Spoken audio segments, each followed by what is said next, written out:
Panibagong linggo, panibagong takbo ng swerte at kapalaran. Kaya naman alamin na natin ang mga swerte tips ni Master Hans ngayong Lunes dito lang sa Hansabe.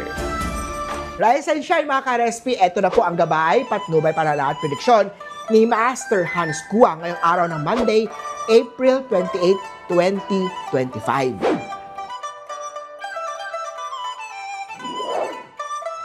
Para sa mga pinanganak ng Year of the Rat, kumain ng masustansyang breakfast para mas maganda ang simula ng araw. 8 at green. Kay Oksa man ang mag-ingat sa mga tao mahilig sa drama at maling atensyon. Panatilihin ang katahimikan sa buhay. White at 2. Huwag matakot sa pagbabago sa mga pinanganak ng Year of the Tiger. Embrace new challenges. Gray at 1. Kay Rabbit naman tayo mag-focus sa pag-iwas sa mga utang at unahin ang mga bayarin. Maswerteng kulay, purple, maswerteng number naman ay 3. Punta naman tayo kay Year of the Dragon, mahalaga ang pagkakaroon ng boundaries upang mapanatili ang respeto sa isa't isa.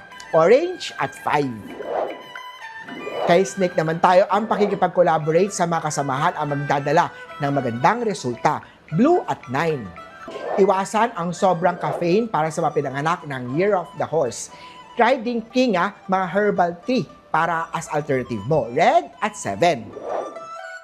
Para mas sa Year of the Goat, maglaan ng pera para sa spiritual causes tulad ng pagbibigay ng donation sa simbahan. Pink at 6.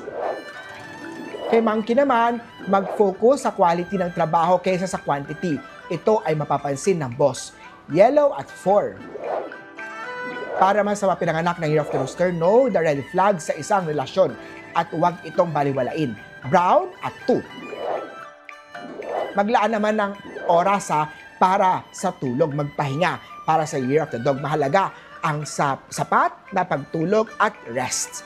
Green at 1. Siyempre sa mga pinanganak ng Year of the Pig naman, focus on positive income tulad ng rental properties or online na business. Aqua at 8. Muli po, ito po ay magabay, patnubay para at prediksyon lamang ni Master Hans Kua. Nasa inyong mga kamay nakasalalay ang inyong tagumpay. Kaya always be positive at i-claim ang mga swerte, mga ka-RSP.